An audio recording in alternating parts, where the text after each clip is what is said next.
Sir, any latest update on the future of Himachal Congress government? हाँ, अभी तो safe लगती है। जब नरेंद्र मोदी गए थे हिमाचल प्रचार में, कंगना के और दूसरे एरियाज़ में, तो कहा था कि 1 जून ये सरकार गिर जाएगी। आकलन था ऐसा उस दिन जो है। अब आकलन थोड़ा बदला, फिर पॉलिटिकल रिक्वायरमेंट भी होगी शायद उसमें कहने की जो है, आज वो नहीं है। आज कुल मिला की स्थिति क्या है कि 68 का हाउस है वहाँ पे जो है।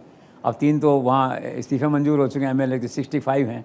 अब 65 में जो बहुमत है उसमें 38 सीटें जो हैं अभी सुक्खू जो कांग्रेस गवर्नमेंट है उसके पास है। इनके पास में 33 समथिंग ऐसी सीटें हैं, तो वैसे क्लियर मेजोरिटी है कांग्रेस की। तो ऐसा लगता नहीं मुझे कि कोई सरकार के गिरने का खतरा है। लेकिन एक दूसरा इसका पहलू ये हुआ है, इमोशनल आस्पेक्ट है सारी कहानी का, कि जो 6 लोग छोड़ के गए थे कांग्रेस को, उनको भाजपा ने टिकट दिया। उसमें 4 लोग चुनाव हार गए, 2 जीत गए।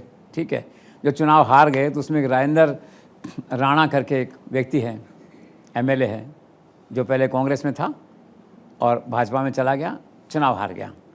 उसकी दिलचस्प कहानी ये कि किसी ज़माने में वो धूमल का चेला था, मतलब एक राइट हैंड हुआ करता था। धूमल साहब जो मतलब चीफ मिनिस्टर थे पहले वहाँ पे। पिछली बार जब चीफ मिनिस्टर बनने लगे धूमल साहब, तो 1 वोट से हार गए वो। और हार के क्यों गए, वो चेले ने वोट नहीं दिया उनको, उनके सामने खड़ा हो गया चेला रादर जो है। तो चेला जीत गया 1 वोट से, धूमल साहब हार गए। तो धूमल साहब का सारा कैरियर ब्लॉक हो गया। पार्टी ने चुनाव लड़ा था वहाँ पे हिमाचल में, धूमल साहब के चेहरे पे कि ये मुख्यमंत्री होंगे।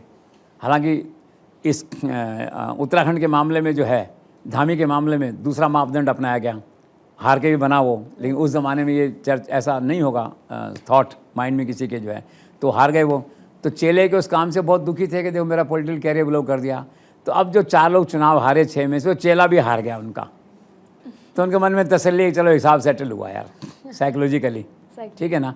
और अब क्या है, 80 साल के हो गए धूमल साहब, अभी बर्थडे था उनका।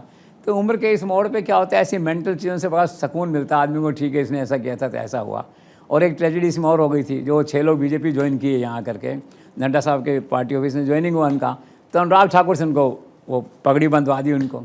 बड़ा पेनफुल था कि जिस अनुराग ठाकुर के फादर को उसने सब किया, राजनीतिक क्रूरता देखिए आप, उसी अनुराग ठाकुर ने, उनके पुत्र ने उसकी पगड़ी मतलब पगड़ीबाजी जो होती है, जो भी होता है उसका, वो सब सम्मान किया उसका जो है। तो आज सबका हिसाब बराबर हो गया उनके हिसाब से जो है। तो दिस इज़ ऑल। तो मुझे लगता नहीं है कि अब कोई शिमला में कोई बड़ा परिवर्तन होने वाला है। And then politics you never know, anything may happen any time. Very interesting sir.